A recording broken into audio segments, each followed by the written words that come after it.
সকলকে আমার প্রণাম ও ভালোবাসা। অ্যাস্ট্রো এডুকেশন প্রদ্যুৎ এই চ্যানেলে আপনাদের সকলকে আবারও স্বাগতম। আমি প্রদ্যুৎ শাস্ত্রী চলে এসেছি আমার আজকের দিনের আরেকটি নতুন ভিডিও নিয়ে।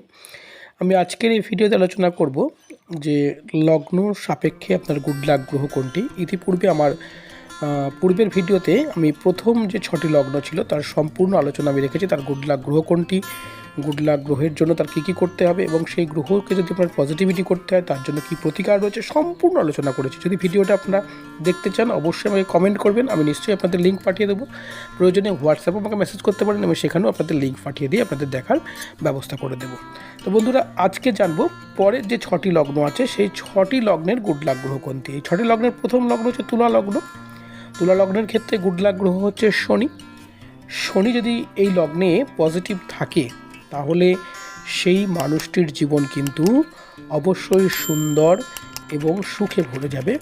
কিন্তু যদি শনি নেগেটিভ থাকে, শনি যদি পাপ দৃষ্ট থাকে, পাপ ঘরে থাকে, তাহলে কিন্তু অন্যান্য যত গ্রহই ভালো থাকুক না কেন জীবনে কিন্তু সফলতা এই ব্যক্তি লাভ করতে পারবে না। তাই আপনারা এই লগ্নের ক্ষেত্রে কিন্তু অবশ্যই আপনারা শনির প্রতিকার কী হবে এবং কীভাবে করবেন সেটা কিন্তু অবশ্যই আপনারা জেনে রাখুন। তো বন্ধুরা, ভিডিওটি যারা ক্লিক করেছেন সকলকে আমার অসংখ্য ধন্যবাদ। ভিডিওটি যারা দেখছেন তাদেরকেও আমার অসংখ্য ধন্যবাদ। আপনারা অবশ্যই ভিডিওটিকে একটি লাইক দিয়ে শুরু করুন এবং চ্যানেলটিকে সাবস্ক্রাইব করুন, পাশে থাকা বেল আইকনটি বাজিয়ে দেন এবং আপনার মাধ্যমে এই ভিডিওগুলি যাতে সকলে পায় তার জন্য আপনি অবশ্যই একটু শেয়ার করে সকলের কাছে পৌঁছে দিলে আমরা সকলে আপনার কাছে কৃতজ্ঞ থাকব।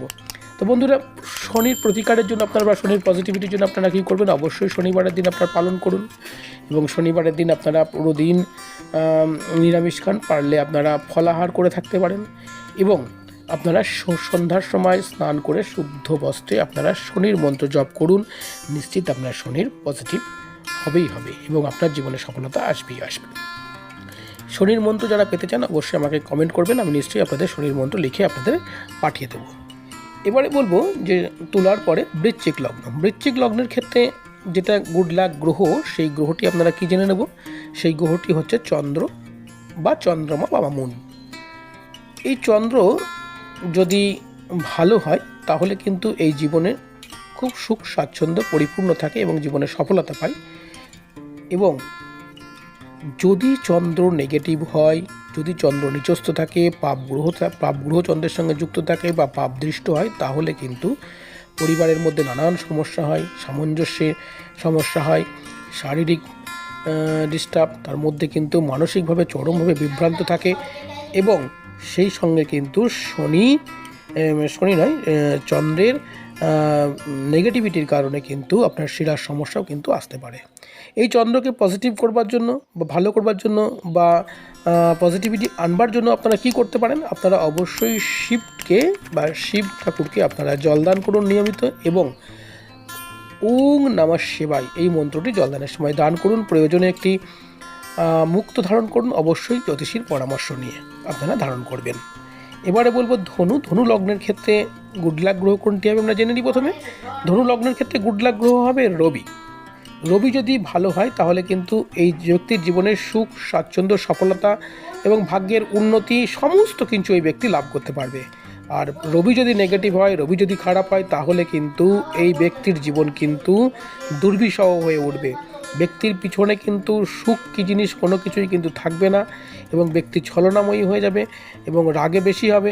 তাহলে কি করবেন আপনারা, এই রবিকে পজিটিভিটি করবার জন্য আপনারা কি করতে পারেন, আপনারা অবশ্যই রবির বা সূর্যের উপাসনা করুন এবং রবিবার দিন পালন করুন। সেই দিন কখনোই ভুল করেও আপনারা নুন বা লবণ কিন্তু গ্রহণ করবেন না এবং অবশ্যই জ্যোতিষীর পরামর্শ নিয়ে একটি মানিক বা চুনি কিন্তু আপনারা ধারণ করতে পারেন এবং আপনারা রবিকে জলদান করুন, নিশ্চিত সফলতা পাবেন। বন্ধুরা, ভিডিওটি যারা দেখছেন সকলের কাছে আমি আরও একবার অনুরোধ করছি আপনারা প্লিজ চ্যানেলটিকে সাবস্ক্রাইব করুন এবং পাশে থাকা বেল আইকনটি বাজিয়ে দেন যাতে এই তথ্যগুলি সবার আগে আপনার কাছে পৌঁছায়। কারণ আপনারা জানেন যে এই চ্যানেলটির মাধ্যমে আমি কিভাবে আপনার জ্যোতিষ প্রেডিকশন নিজেই করতে পারবেন, নিজেই প্রতিকার করতে পারেন, তার সঠিক তথ্যগুলো কিন্তু আপনাদের সামনে তুলে ধরার চেষ্টা করি। তাই ভিডিওটিকে লাইক দিয়ে শুরু করুন এবং আপনারা কমেন্ট দিয়ে শেষ করুন। এবারে বলবো আমরা পরের লগ্ন হচ্ছে মকর লগ্ন। এই মকর লগ্নের ক্ষেত্রে যেটা গুড লাক গ্রহ সেই গ্রহ কোনটি, সেটা হচ্ছে শুক্র। শুক্র যদি ডিস্টার্ব থাকে তাহলে শিক্ষায় বাধা আসে এবং এরা জ্ঞানপাপী হয়ে থাকে এবং জীবন নিয়ে নানান রকম এরা দুশ্চিন্তার মধ্যে থাকে। এরা নেশার দ্বারা আক্রান্ত হয়, লোককে গালিগালাজ করতে থাকে এবং শুক্র পজিটিভ থাকলে কিন্তু এদের জীবনে সফলতা আসে। তাহলে এই শুক্রকে পজিটিভ করবার জন্য, ভালো করার জন্য আপনারা কী করুন? আপনারা শিবের উপাসনা করুন এবং শিবকে আপনারা নিয়মিত পঞ্চামৃত দান করুন এবং প্রয়োজনে আপনারা জ্যোতিষীর পরামর্শ নিয়ে একটি ওপাল বা হীরা আপনারা কিন্তু ধারণ করতে পারেন। তবে অবশ্যই আপনারা জ্যোতিষীর পরামর্শ নেন এবং সেক্ষেত্রে যদি মনে হয় হোয়াটসঅ্যাপে আপনার নাম্বারে আপনারা যোগাযোগ করতে পারেন, সেখান থেকেও কিন্তু আপনাদের মূল্যবান পরামর্শ দেওয়ার চেষ্টা করব। এবারে বলবো যে কুম্ভ রাশি, কুম্ভ লগ্ন।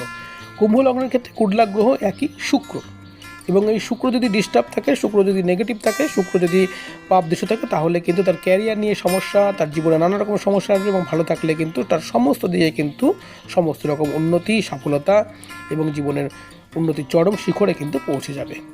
আপনারা প্রতিকারের জন্য বা শুক্রকে পজিটিভিটি করবার জন্য আপনারা কী করবেন? আপনারা আগের মতোই করুন। আপনারা শিবকে জল দান করুন, পঞ্চামৃত দান করুন এবং প্রয়োজনে আপনারা জ্যোতিষীর পরামর্শ নিয়ে একটি ওপাল বা হীরা কিন্তু আপনারা ধারণ করতে পারেন এবং তার জন্য কিন্তু অবশ্যই আপনাদের জ্যোতিষীর পরামর্শ নিতে হবে। এবারে বলবো যে আজকের বা এই ভিডিওর সবথেকে শেষ যে লগ্ন, সেই লগ্ন হচ্ছে মীন লগ্ন। এবং এই মীন লগ্নের ক্ষেত্রে যে গুড লাক গ্রহ, সেটা আমরা জেনে নেব। সেই গ্রহটি হচ্ছে চন্দ্র, যাকে ইংলিশে বলা হয় মুন এবং হিন্দিতে যাকে আমরা বলি চন্দ্রমা। সেই চন্দ্রমা হচ্ছে এর গুড লাক গ্রহ। এই গুড লাক গ্রহ যদি এই ব্যক্তির জীবনে বা এই ব্যক্তির জন্মছকে যদি খারাপ থাকে বা হাতে খারাপ থাকে, তাহলে কিন্তু সফলতায় বাধা আসে এবং জীবনে কিন্তু এই ব্যক্তি ভালো সুখের স্বাচ্ছন্দ্যে থাকার যে মানুষের ইচ্ছা, সেটা কিন্তু কখনোই কিন্তু পূরণ করতে পারবে না। আবার এই চন্দ্র যদি ভালো হয়, তাহলে অন্যান্য গ্রহ যাই হোক না কেন, সমস্ত বাধা বিপত্তির মধ্যেও কিন্তু এই উন্নতির চরম শিখরে কিন্তু পৌঁছে যাবে, কেউ একে আটকাতে পারবে না। তাহলে এই শুক্রকে না, এই চন্দ্রকে আমাদের অবশ্যই ভালো করা প্রয়োজন বা পজিটিভিটি করার প্রয়োজন। এই চন্দ্রকে পজিটিভিটি করবার জন্য আমরা কি করতে পারি? আমরা ইতিপূর্বেই আমার ভিডিওতে আমি আলোচনা করেছি যে আপনারা কী করবেন। তো আপনাদের জ্ঞাতার্থে আমি আরও একবার আপনাদের স্মরণ করিয়ে দিই যে আপনারা অবশ্যই আপনারা জলদান করুন, শিবের মন্ত্র উচ্চারণ করুন এবং পারলে পূর্ণিমার দিন আপনারা গঙ্গা স্নান করুন। দেখুন আপনার নেগেটিভ যে চন্দ্র রয়েছে, সেই চন্দ্র কিন্তু নিশ্চিত আপনার জীবনে কিন্তু সফলতা দেবে এবং আপনি কিন্তু উন্নতির একটা ভালো জায়গায় কিন্তু পৌঁছে যেতে পারবেন। তো বন্ধুরা, ভিডিওটি যারা দেখলেন প্রথম থেকে শেষ পর্যন্ত, তাদের সকলকে আবারও আমার তরফ থেকে অসংখ্য ধন্যবাদ। এরকম গুরুত্বপূর্ণ ভিডিও নিয়ে আমি আবার আপনাদের সামনে উপস্থিত হব। আপনারা কমেন্টে জানাবেন আপনাদের কী ধরনের ভিডিও পেলে আপনাদের সুবিধা হয়, আমি সেই ধরনের ভিডিও আপনাদের সামনে উপস্থাপনা করবার চেষ্টা করব। ভিডিওটি আমি আর বড় করছি না, সকলের থেকে আমি বিদায় নিচ্ছি। সকলে ভালো থাকবেন, সুস্থ থাকবেন। সকলকে আমার অসংখ্য প্রণাম ও ভালোবাসা।